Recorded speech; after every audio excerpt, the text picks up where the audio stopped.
તાંત્રિક વિધિના બહાને પરિણીતાને હવસનો શિકાર બનાવ્યા ઉપરાંત ધાક ધમકી આપી લાખો રૂપિયા ખંખેરી લેનાર ધુતારા વિરુદ્ધ વરાછા પોલીસે ગુનો નોંધી તપાસ શરૂ કરી છે। મહિલાએ તાંત્રિકનો વિરોધ કરતા ધુતારાએ દેવી માની કૃપાનો કોપ ઉતારી ગાંડી કરી દેવાની તેમજ જીવનભર પથારી વશ કરી દેવાની ધમકીઓ પણ આપી હતી। આટલું ઓછું હોય તેમ પ્રફુલ્લ અવારનવાર પીડિતાના ઘરે આવી જુદી જુદી તાંત્રિક વિધિના નામે પીડિતાના પતિ પાસેથી પૈસા લઈ જવા लागेलो અને પ્રફુલ્લભાઈને તાંત્રિક વિધિ માટે પૈસા આપેલા તેમજ આ પ્રફુલ્લભાઈએ પીડિતાના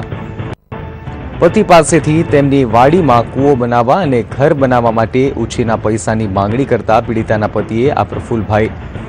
તાંત્રિક વિધિના જાણકાર હોય પૈસા નહીં આપીએ તો ઘરનું પતન કરી દેશે તેવા ડરને કારણે પ્રફુલ્લભાઈને થોડા થોડા કરીને 25 લાખ રૂપિયા ઉછીના પૈસા આપેલા।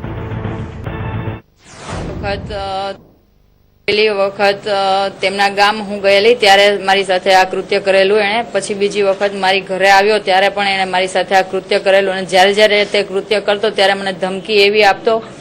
કે આ તું કોઈને કહીશ તો માતાજીનો કોપ ઉતારીશ અને તને ગાંડી કરી દઈશ, તારા ઘરનું પતન કરી દઈશ, આવી રીતે વારંવાર મને ધમકી આપતો અને બીવડાવતો।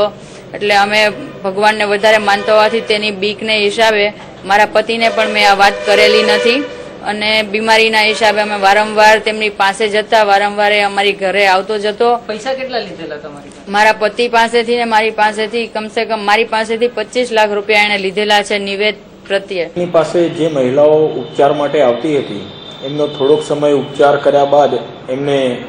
વધુ વિધિ કરવા માટે પોતાના ઘરે આવવું પડશે એ રીતે પોતાના ઘરે બોલાવતો હતો। પછી એકલી મહિલાની વિધિ કરવી પડશે એમ કરીને એના પરિવારજનોને રૂમની બહાર મોકલી દેતો હતો અને પછી મહિલાઓને ભભૂતિ પીવડાવીને થોડા અર્ધ બેહોશ જેવું કરીને એમની નિર્વસ્ત્ર કરીને એમના ઉપર બળાત્કાર ગુજારતો હતો। જ્યારે મહિલાને આ બાબતની ખબર પડતી તો એમને એ રીતે ધમકાવતો કે જો તું આ વાત કોઈને કે તારા ઘરવાળાને કે બીજા કોઈને કરીશ તો દેવીમાં તારા ઉપર કોપાયમાન થશે, તારા ઘરનું ધનોત્પન્ન નીકળી જશે, એવી ધમકી આપીને એમને ડરાવતો હતો અને આ રીતે અવારનવાર એમની શારીરિક શોષણ